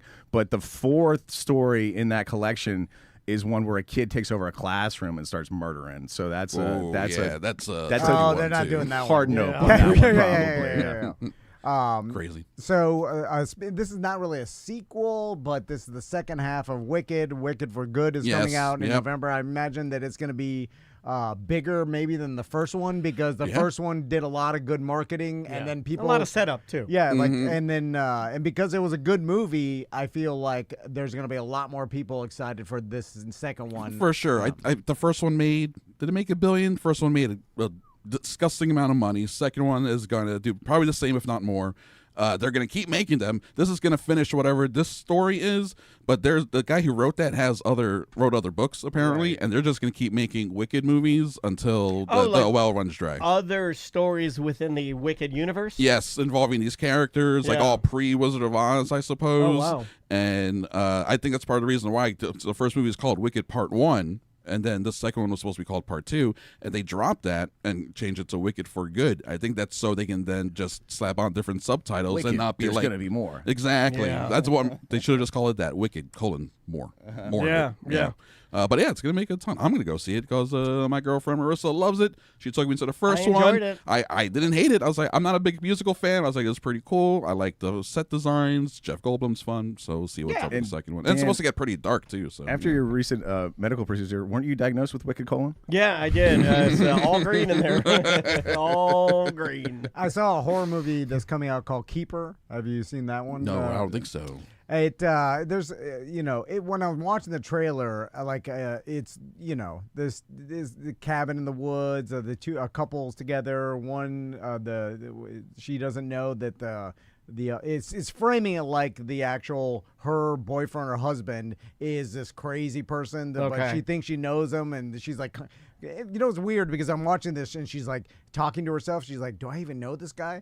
And Crystal says that to me. She's like, you're just a stranger I met in Miami. Whoa, we're talking movies here. What the hell? But my God, my wife says that. I'm going to kill her. I need to leave. Yeah. It must be a real thing that women think about sometimes. Stranger in their own home. Where it's just like sleeping with the enemy. Yeah. Who is this Julia guy Roberts. that I live with? Yeah. And I think they're preying on that. It's terrifying living in your household. For me, I'm like a monster. Well, it must be a thing. All of our wives are thinking this. All of our wives think we're monsters, especially when we lay on top of them. They're like, oh my God, sleeping with the enemy. Well, they're just like, is he going to kill me? They're like, who do I really even know this man that I'm like, oh, he's laying on top of me. I'd rather die. Kill me, please, kill me. I think it's essentially that. Okay, I'm glad we talked it out. Another movie that's coming out that I saw with Jack Black and Paul Rudd. They're making another Anaconda. Okay, we're done with Jack Black, right? Yes, they are. And I was like, not unless John Voight's in it. I said what I said. Yeah. Man, he's so funny in that movie. I love John Voight in that movie. That he is like, and they squeeze you until you explode. Like the accent he does is it's wild. One of my favorite oh movies. my God, he's so because funny. of how crappy it is. It's a bad movie, but So entertaining, You so know what? fun. I might put that on the baddie list for Matt. That's a good one. That's a great Yeah, one. Tons of baddies in that. That's a great Ice one. teas. No, Ice Cube. Cube. You sinners. You sinners again. He did it again. 3 for 3. Oh my God, racist juice is in our bathroom. Oh, I don't know what they look like either, baby. Save that little black guy for later. Why are you doing racist juice? I promise. Anacondas. This is a weird one. Apparently, it's a comedy. It's not a straight horror film. They're leaning into the comedy I'm of it, okay with that. which is why it explains the Jack Black, Paul Rudd casting. And apparently, the movie Anaconda exists within this world. So there's I like that. there's like a meta element where Anaconda is a thing, but then they're still like they're doing their own. Like I don't know what the exact plot is. So they're doing this for me, is what it sounds like. It sounds like it's for like. Sounds like for somebody that likes a cheesy movie that they're going to build a movie around. I'm in. Yeah. Because it sort of sounds like what they did with Rescue Rangers. Yes. Yeah, where the Chippendale movie. It was like if you love the other one, they're gonna make fun of that, but in a cool way where you're still gonna enjoy it. Yes, it's not like making fun of you forever liking it, but it's having fun with the property. I think that's what it's gonna be, like a weird comedy horror film that. Honestly, like, what else are you going to do with the Anaconda movies? Another big snake? How many? They made like 3 or 4 of these things. Like, do something different. But if you make fun of how cheesy it all is to begin with, Sure. and while you're actually doing the cheesy movie itself, that. that could work. It could absolutely work. You were one of the first people that I ever knew that, like, you were like, oh, dude, I saw this movie and it was like deliberately really bad and it was so great. Hobo with a shotgun. Right, but you were like, Crystal and I had the best time because we went in It's like a fun movie. and that was at a time when not everybody was doing it, and it was kind of like they were leaning in for nostalgia, but in a time when everybody, again, wasn't doing it. Yeah, that was around the time when, like... Pre The Room. Yes. Yeah. The Room. It was like around the time when grindhouse films were like becoming popularized. You know, Tarantino and Robert Rodriguez were trying to popularize the grindhouse aesthetic, and other people were running with it. Movies like Turbo Kid and Hobo with a Shotgun were just like, let's do throwback 80s, low budget, grimy, gritty, weird movies with like synth scores and stuff. I think Hobo with a Shotgun is probably like the best version Great movie. of all those. I've got one that's losing me that I wanted to bring up to see your opinion. I was really hyped on this. I want to say like the 3 times ago you were in here, and then I watched the trailer and I was like, oh, I kind of like it, but then they've started adding more to the trailer and it's losing me. And it is the movie Him with Marlon Wayans. Oh, yeah. The reason it's losing me, I'm just going to go on, this is just my opinion. When it was just the young up-and-coming the teaser quarterback, and he was going to like somehow be involved in some sort of, let's just say, a Saul style competition with the aging GOAT, the aging Tom Brady-esque best quarterback of all time. And there's like this weird conflict. He puts him through a gauntlet. It's like a weird training camp of some sort. I'm all into that. I love all of that. I think that sounds great. But I like it when it's rooted in like sort of reality. But if you're going to make it where every other person in the movie is an albino woman with goat horns and black eyes, I'm out. If you're going to make everything imagery, if you're going to make everything like the occult and imagery and blood sacrifice and goats and the new trailer reveals a lot of like strange looking occult stuff. There's definitely a whole sacrificial thing happening with this weird training camp for sure that they've leaned into. That's so easy to do. Oh, now you're just going to make, because every 5 seconds you can make a goat lady and you do that edit where it goes. What was that, a goat? Right, and then the guy, then the guy's standing there with a football, and they gave him some drugs, and he goes to drop back and give a pass, and he's like, and you hear,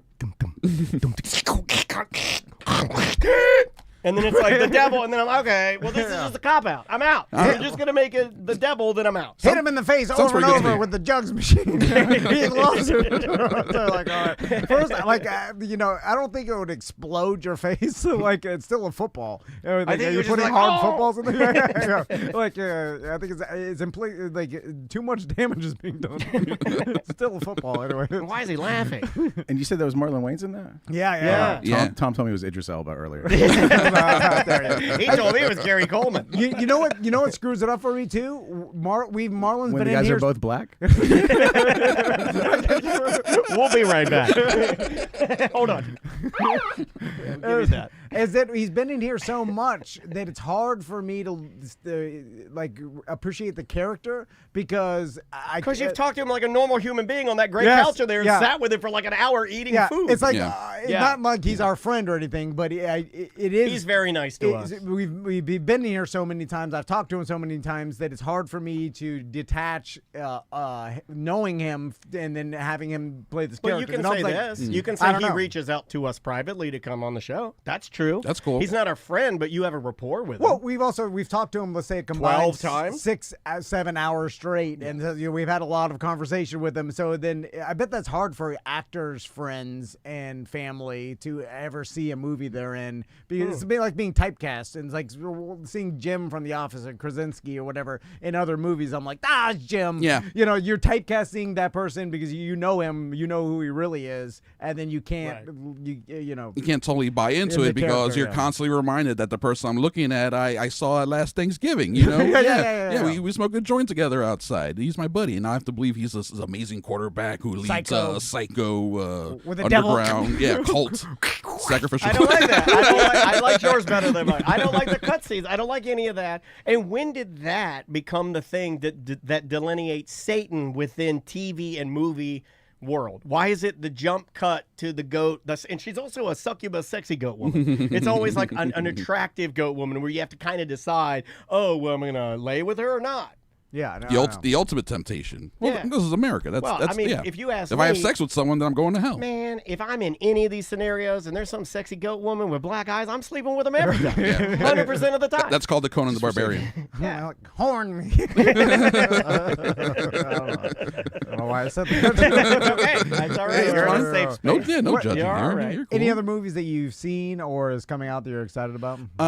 You know, it's funny. I was playing Warn me. your Jaws, the Jaws pinball machine. Oh, yeah. Totally rad.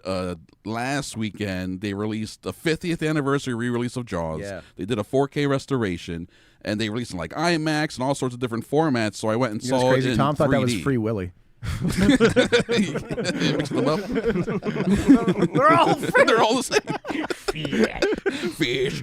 I went and saw Jaws in 3D and on a big screen, and it was amazing. It's really cool to go to a theater and see an old movie that maybe you've never even seen it in a theater, or you haven't watched it from start to finish in a long time. Like, you think you know the movie, but then when you sit down and it's like a new format with 3D, you notice all sorts of new stuff, even just shots that you never paid attention to. It's like, wow, why does this work so well? Oh, the way the shark comes at the screen really works in 3D. It was a super cool experience.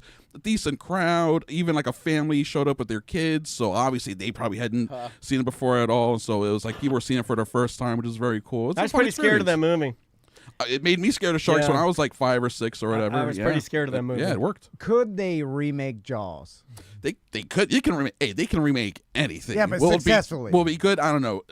When it comes to good killer shark movies, I think we're still at only just the one, despite all the sequels, all the other killer shark movies. Jaws is still It like was the one lacking really sharks. good one. See, Yeah. Deep Blue Sea. I'll put Deep Blue Sea. Deep up Blue there. Sea is fun. Is that but where they're stranded? even if Deep Blue Sea is number 2, there's still a big gap between Jaws. There's a and Blue deep Sea. ocean research station. They've made some genetically enhanced sharks, and the sharks start systematically sinking it into the ocean to escape. And they start Awesome. killing. Great film. They start killing. This one with Samuel L. Jackson. Yeah, and he dies Yeah. at the beginning. What? Yeah, spoiler alert. Oh my God! I'm surprised you knew who he was. Yeah. I would have played too. I would have played too. All right, yeah, but you're right. There really hasn't been. I mean, Deep Blue Sea is It's fun, but it's campy. Yeah. It's the same as like Anaconda or Lake Placid. It's like I don't think it's necessarily a well-made movie. What I about- really enjoy watching. Okay, it. what about this? I'll pitch this right. because it's in right now. The only way you could redo it is you got to go in an opposite direction of what it is now. And what makes that movie so scary? You don't really see the shark, right? Right? Yeah. So that's what makes it terrifying. Yeah. So in this one, if you took, and I blank on this guy's name, let's go the Terrifier route. Okay. Let's go practical effects, and let's make it the most absolutely over-the-top gory. Yeah. I'm talking full bodies cut in half. I'm talking spray crazy, blood everywhere. I'm talking... And Jaws, the original Jaws, does have some of that, despite it being a PG film. Sure. There's some good blood geysers in that, especially considering it's 1975. But yes, lean into that and just go like super hard on the gore. But then you go practical effects that it still is difficult to find a giant animatronic that's going to work in water. It's easier and cheaper probably to go CG, and then it's not going to look as good. What if you found an actor that was willing to sacrifice his life we're talking. for the film, and it's real? And we do it real shark. Love it. Snuff film. To this day, I still kind of believe if you shot a scuba tank, it explode. Me too. Like a case of dynamite. Wait, you saying it won't? Wait a second. Hold on. Am I being lied to? Like, I mean, it explodes with the force of, a missile explosion. Anyway. It's pretty awesome. And from that part in that movie, anytime I've seen a scuba tank, I want to shoot it. I think a lot of people are like that, right? Yeah. You're like, oh, would that blow up?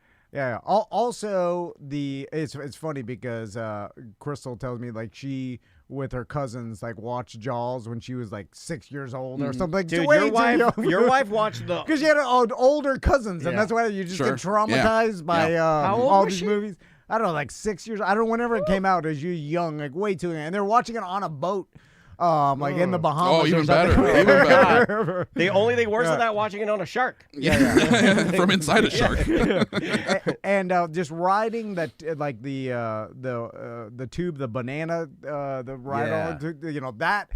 I feel like that ruined the banana tube industry. Right? I think it did. Like, because I got a hot Would you get a hot lead on a banana tube? No, they stopped making it. They went round after that. Like they went round in the 80s and 90s. Yeah, so you get your arms and legs on it. It's a shark attack. Yeah, no more dangling in the water. And don't make it look like food. Yeah, big delicious banana. Yeah, maybe. Yeah, topped with people. Come on. Stop that.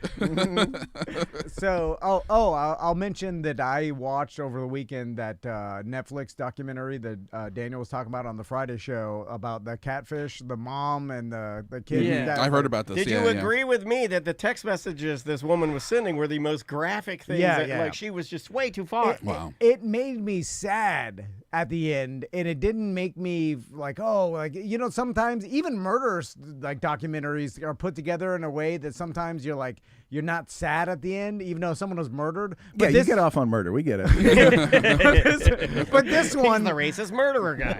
I don't want to ruin it, but it's just like I'm like, oh. Like, it was at the end, it wasn't like, oh, why did she do That's this? what I was trying to say. It was just like, oh, it made me feel gross. It was just like watching horrible mental illness. Wow. And you also know it's not the end of it. And I don't, again, not spoiling it, but it's gonna, there will be a reconnection there, and there's nothing anybody can do about it, and it's just going to happen. And it's, to go with what Tom's saying, there hasn't been a sad one like that in a minute. Wow. It's obviously hit pretty hard though, because I know a lot of people have watched it, a lot of people have talked about it, so it must be striking some sort of nerve with everyone. Let me ask you what I asked. By calling it catfish, it kind of does it a disservice, because it's not really catfish. Because usually that has romantic overtones, kind of, and this is deeper. In catfishing, it's not totally anonymous. Catfishing is you are pretending to be someone you're not, and this is not that. Really, and so that's kind of weird too. I expected it when it said catfish. I'm like, oh, because then you're like, oh, Monty Teo thinks that he's talking to some young chick and he's in love with her, but it's it's an old lady or whatever, it's a dude. It's like that. That's the comical there's part. There's a level of innocence. Sometimes there's a level of innocence there. I mean, sometimes there is. Sure. Like where the person is a confused. You're like, you think you're talking to someone else, the other troll, and then but this is not that, and you're like, oh, okay, I don't want to look at it. Yeah, this one. It is like that. Let me ask you this question, because I asked Ross and Tom on the Friday Free Show about this.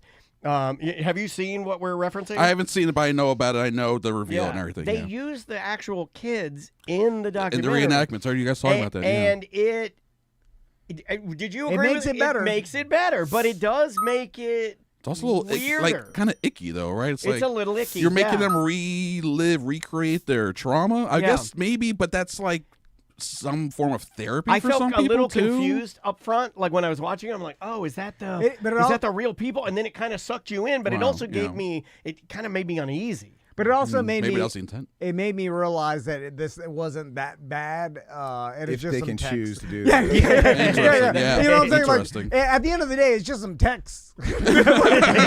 Toughen up, pussy. No, I'm not Change saying, your number. I'm just saying there's been people that have actually been harmed physically Yeah. in life, and Little that- baby letting words. I'm just saying, so there is a little If you're feeling, you saw the sticker on my car. Emotional damage. and the fact that they're all involved in it is like, oh, okay, it's just some text. You know? Like even though there's jail, but it's like, And think oh, about how famous you'll be after this goes on Netflix. Yeah. Start a TikTok. You're off to the races. Yeah, and even your weird, crazy, super know, crazy I mom know. will be famous. This is all good stuff. This is a good. I'm glad we did this. Great job, everybody. Is the world better? World better? All Yeah, right. we nailed it. Cinema Crespediso Hey. is Chris Crespo's podcast. Yep. Check that out. Who's the Baddie is another Chris Crespo. Yep. Oh God. You got it. A lot of shoes in there. Crush, bro. There's Crush podcast. Crush, everybody. Don Imus? Are you here? Hey, it's me, John Irish. Have you checked out the Crush Pump show? You got the nappy-headed hose. I wanted the yellow. It's a nappy-headed Crespo. I was like, all I could think about was hose. Nappy-headed Crespo. Crespo with these hoes. And who's the baddie? Who's the podcast. baddie? Who's the baddie every Wednesday? And Crespediso, you can find it on Patreon. Patreon.com/Crespediso. I'm so hard. This guy. Talks with Ross. It's been a tough morning for him.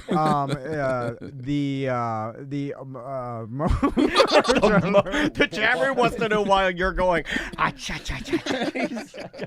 you fading away? He's had a stroke in the part of his brain that remembers podcast names. I drank yesterday during the football game. Everybody did. Everybody did. You're fine. You're fine. Yeah, but I started early because I saw the Dolphins. Stupid Dolphins! Oh, God, here we you go. stink! That was really Here we bad. go. Here You we go. stink! Yeah. What about Indianapolis? Oh, They yeah. scored on every Yeah. single drive. Oh, Wow. yeah, you stink. And then I bet the Steelers under old man Rogers 4 touchdowns. You look good. You look really good. Denver. Oh, everything went wrong. Anyway. All right. The Bills, 80 points. What the hell? They came back. I turned off the game. I was like, yes. Yeah, it's like 4 minutes. They're Won like, that we're one. back in this. Wow. I bet Baltimore money line. Oh, you did? Yeah. And then I was like, oh, easy. I already No, counted. your lock of the week worked. God. The lock of the week worked where you teased down Denver. Yeah, So no, 1.5? but that was a long time ago. Yeah. I need the now. The drugs aren't working anymore. It's got the next one has come fast. I put $5 on you being able to say Chris's podcast name. So I don't know how you feel. Yeah, that's fair. He had a lot of practice. All right, Cinema Crespediso. Go check it out. Like, subscribe. Mo Comedy Jam coming up October 2nd. Just call MoComedyJam.com for tickets, all for a great cause. And so definitely get your tickets Yes, because sir. it's all for Yellow Brick Road Foundation. All right, we will see you in a little bit. Welcome back to A Corporate Time. Let's do an email. All right. This is from our buddy Clay. He leaves a lot of really good emails. He says, Dan, Tom, and special guest, was hearing you discuss window shopping at the mall back in the day and wondered what was a significant memory of buying something spontaneous. Did you ever buy something from like a sword or a weapon shop? You know, that's funny. I just got an email from a lady that was gifted. This is related, unrelated. A lady just emailed me and said that she was gifted like between 7 and 12 different high-end Lord of the Rings swords, and she Okay. wants to gift them to Ross, and so I connect the dots. Okay. I gave her Ross's number. These are listeners are giving them their garbage. No, these are 7 or 12 high-end Lord of the Rings swords. Why don't they just sell them online? They don't want to deal with it. Closer than the dump. Right? Just take a picture of it and put it on Facebook. She wants them to go to Ross, so I'm connecting the dots. Okay, let's think spontaneous. I'm not known for my spontaneity. Well, when it comes to purchases, I am known for my spontaneity. I was going to say the dentist is not known for our spontaneity. My wife makes no spontaneous purchases. There's never been a time where my wife has ever gone anywhere and then made a purchase of an upwards of $1,000 and she didn't know that it was going to happen that day. Yeah. Oh, yeah. I No believe such that. thing yeah, as yeah, that. Yeah. But I don't think I have upwards of $1,000. How high would you go? 500? No, I don't think even that. Like I don't think I would either. The only thing I could think of is a Sharper Image when I was a kid. Hell yeah. I loved Sharper Image, dude. Brookstone, Sharper Image, all those stores. Oh, I loved them. I can still feel them. I can still feel the nostalgia.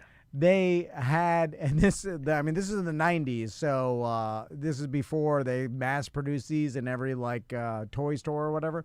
But they had the basically the thing, a bed of needles, and it's not even needles, like a bed of It's what you put your metal- middle finger in. yeah. See, this is why we're in business with glass on the front, and then it basically if you you could put it in your face and stick out your tongue. Oh. together. It was one of the original Yeah. science. It was considered a science toy. Yes, yeah. And it's a tabletop toy, and it's like 10,000 blunted needles driven through a piece of wood, Yeah. and you can put your middle finger. Yes, yeah. You can make it look like you got your tongue in yeah, the V. you can make an impression of your face, and it basically those needles will hold the shape. You And turn then around, you're like, look at this, And then you gently pull it off, and then you set it down, and you're like, Yeah. look, my face. yeah. Look, I tongue the needles. I remember when I saw that as such a Sharper Image as a kid, I was like, I want this so bad. I think every boy was, And then right? my mom bought it for me. It was like $80. First thing you do, take it home, put your boner in it. and then I was like, I remember after I bought it, Buyer's remorse. Did Did you get buyer's remorse? Oh yeah, big time. $80 is. Yeah. You know what? I think you nailed the It was price on that. revolutionary technology. It was. It was one of the first science toys. You know Yeah. what it ranks up with? The 10,000 needles driven into the board that you put your face or middle finger in is right up there with ball that shoots purple electricity. Those two are the two greatest science toys ever made. No one can fight me on that. Yeah. I will fight. I'll fight you with the sword. I'll fight you with a sword to the death. Yeah. No one can debate me. The ball of energy that you buy at Spencer's Gifts. Yeah. Or the thing that you I can't believe you had one, dude. You were kind of I wouldn't say a rich kid, but you had cool stuff. No, my mom. You had the coolest stuff. She would just buy me whatever I wanted to make me happy. Yeah. Well, you lost your dad. I get it. I'd Yeah, probably do the yeah. same thing. I'd be like, buy him the thing. Put your tongue in it. Yeah. But then I was like, there's not much you can do with this thing. And then it sat there. And Oh, then, Mason had one of those. yeah. And then I remember I pried the front glass off. Let's break it. And then I was like, I'm going rogue with this. No glass. And then all the needles fell out. Yeah, it doesn't work. And then I started trying to put them in Is one that by how one. dumb you are? Yeah, You're like, meet the glass. Oh, needles fall on carpet. Well, because I was like, it's more impressive with the glass off. Then people are like, oh, I've never seen that one. looks dangerous. But then all the when needles fell out, then I tried to one by one. I was like, oh, F it. Then You just throw it in vacuum the them. garbage. Anyway, all right. I'm trying to think of mine. Spontaneous purchase. I mean, I've done a couple that are stingers for Andrea where I'll do the like I'm at Target and I see the Xbox Series X is there and it's the latest greatest and I'll call her and I'll be like, they got one left here. Come on. Oh yeah. Then you got a new Switch. That was pretty spontaneous. Yeah, the new Switch. Yeah, really, any new I'm electronic stuff, you just go out and buy. But I didn't do it for the new phone, and I think my powers are waning or something because the new iPhone's coming out. Like I want to say they're doing an announcement in a couple weeks, and I didn't even get the newest one. I still have like a Series 15 or whatever. The upgrades, they're nothing that really has you go out to like driven to go get it because you're like, oh, I have to have this. No. It's all just a little bit better than it was, and there's nothing revolutionary about the new one. So it's kind of like, it's a little bit better camera maybe or whatever it is. It's not. It doesn't really, drive you to get one. You know what I feel bad about too is that like for me, with the iPhone, I know the camera a lot of times the only good thing that they're giving you in the newest iteration is a better camera. Yeah. And I don't think I use even the camera that I have for video and photos as much as I should. I mean, like, there are places that you and I go for the show that I don't take any photos. Like, I'm not good at that. I'm just not. You know, like people, like I've even used the term to you guys. I'd be like, oh, I upgraded it because it's got a better camera. That's a lie. Yeah, I do not use it. You don't. Yeah, you don't It's use not it. There's no reason. I mean, I use it as much as any other dad does. You know, Yeah. I mean, but it's not. Yeah, you don't need all No. the features it has. I don't. Yeah. No, I absolutely do The not. editing technology, all the stuff that it could do is like. I think there was a time when I was editing on it more and doing stuff like that, but it's just like for what you and I do now, it's just like, it just doesn't work like that. Let's go with, actually, let's jump over to voicemail because I had a couple of those that I wanted to play as well. And if you'd like to leave us a voicemail, you can do so through the app or you can do so by calling 1-844-TOMNDAN. That is the number to call. Do you believe the old banana on boats thing? Hello, Tom and Dan. Hope you had a wonderful Labor Day. Just got back from a little boat trip with my sister's family, and as we were launching out of the docks, I looked into the cooler and saw that my niece had brought a couple bananas, and I chuckled and was telling her, that's bad luck if we were going fishing, to which my brother-in-law snapped and said, "Bananas, get the fuck out of the boat." So I immediately launched them over my shoulder and into the bay and spent the next 5 minutes explaining to my niece why bananas are bad luck while you're boating. Anyways, just wonder what your opinion on that was, if you have the same superstition. Have a good show. Sir, have you even listened to the show? We have no superstition. At least I don't. I don't think Daniel does really either. At least I've never seen it. I mean, some of them are baked in. Like I got some things that I still do that are just like habits. Yeah, but habits are different than like actually thinking that bringing a banana or some other thing is going to have some supernatural effect on your fishing trip or whatever it is. My wife has tons of superstition. She gets so mad at me when I tell Are they her. real though? To Oh, her? well, it's real in that it drives her behavior. So they're real. Can she power through though? It's hard for her. Okay. But she doesn't like it when I dismiss them, and when I tell her what you believe is 100% not true, and it. What's her answer? She said like, "Well, it just makes me feel better." Yeah, too. yeah. Okay. Her answer is that makes me feel better. I'm like, well, that doesn't do anything in reality except for inside your own comfort. brain. Right. It's not going to change the outcome of anything.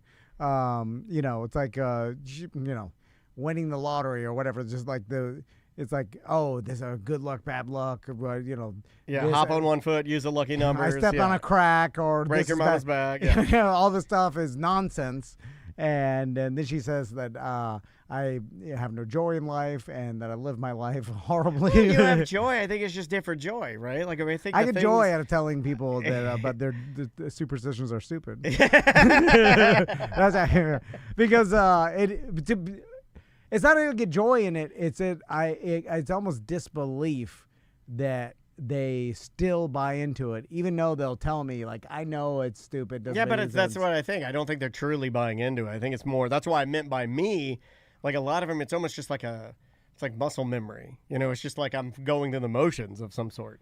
Yeah. Like I'm trying to think of one that I have, and I can't think of one off the top of my head right now. But it's almost like if I've done it a long time, even if I know that the science behind it is not sound, I may still do it.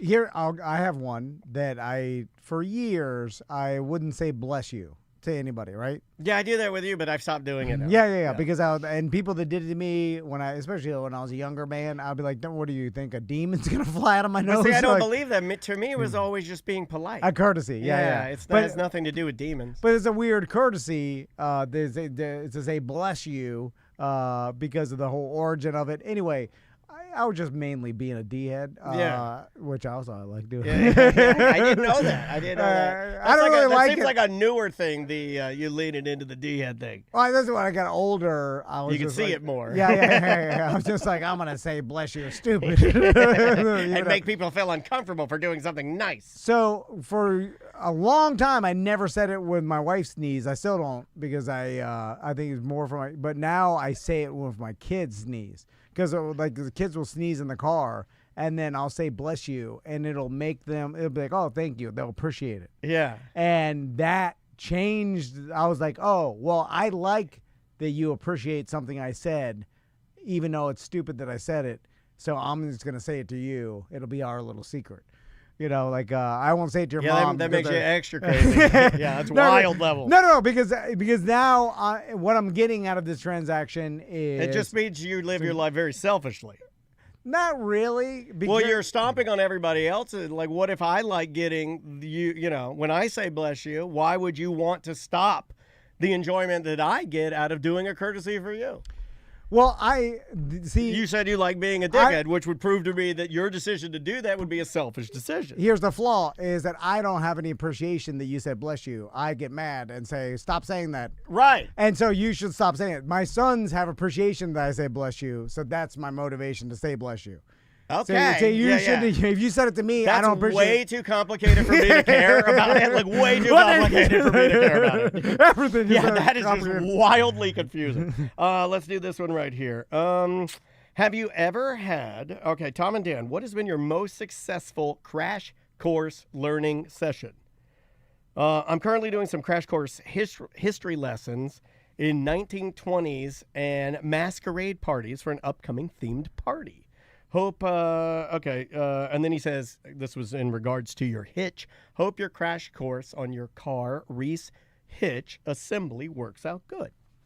Well, my scooter, I had to read a lot about that to do it, to disassemble the engine to a point where if I wanted to put it back in, I could. So there's that.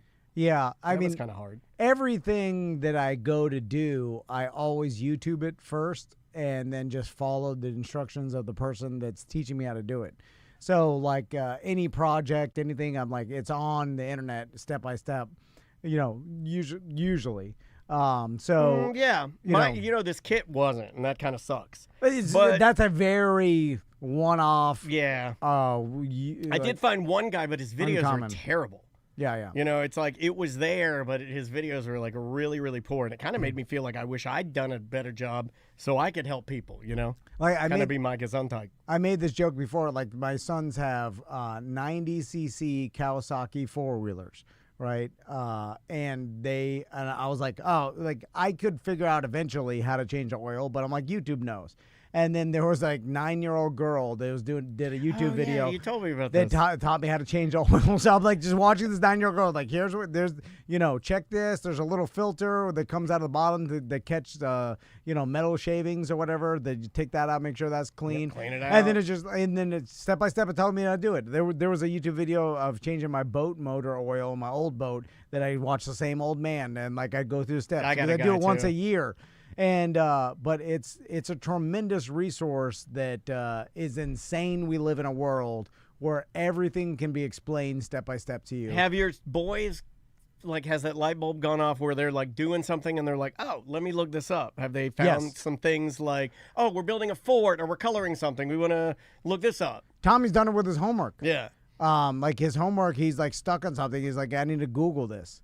And then I'm waiting to teach him how to do ChatGPT. But then once that happens, I'm like, you'll never learn anything again. You'll just, everything you go to do, I know there's tests and stuff, but you'll just ask ChatGPT to help you answer every question. And then you learn how, But that's why I think the process outside of ChatGPT is so important, right? That's to answer a question from like maybe even weeks ago. It's like that to me makes it like, okay, well, since you do have that tool, we have to make sure that you're able to do this when you don't have the tool. You know, I don't know if that's going to register with any kids, but, To me, because if I was a young kid, I'd be like, well, when am I never going to have my phone? Yeah, but we said that with math. It's the same thing. Apocalypse? I'm like, I don't need this. I got a calculator. Guess what?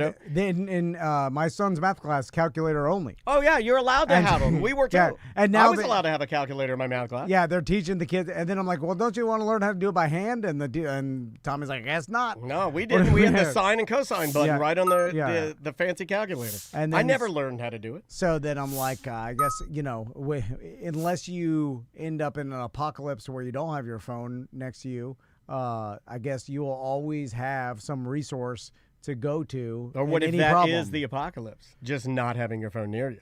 Like some people say that hell, there is no place. Hell is just the absence of God. You know what I mean? Oh yeah. It's Joe Rogan. I guess we'll get to a point where you'll always go to your phone for any problem. Well, I think what they're trying to get us to believe we're heading to is that will be the chip, right? That'll And that'll be be the a chip in convergence. our brain. Right. And then now you have super intelligence where you could access. But can you turn that off? Let's say you don't want to access it. Do you want that on at all times? Yeah, well, that's in a weird science fiction thing that we'll be dead by. Oh, yeah. But Sweet death. Interesting, I'm telling you. We're going towards utopia for a good, maybe, 500 years of utopia, and then something else. Sounds good to me. Yeah, like the generations of vans. All white clothing. Oh, love it. And then most likely your last name will, you'll have a girl, whatever, something will happen. You never. No, that dies with me. I want the line to die with me. Yeah, someone won't have kids. Like my sons could choose not to have kids, and then it's it. And so Why would who they cares? choose that? How they got to keep the vans going? But, we need well, I some don't space know. pirates out there. Nowadays, kids are too hard. We're too weak for kids. I wouldn't have kids now. Let's get out of here. All right. Oh my God. We will see you tomorrow.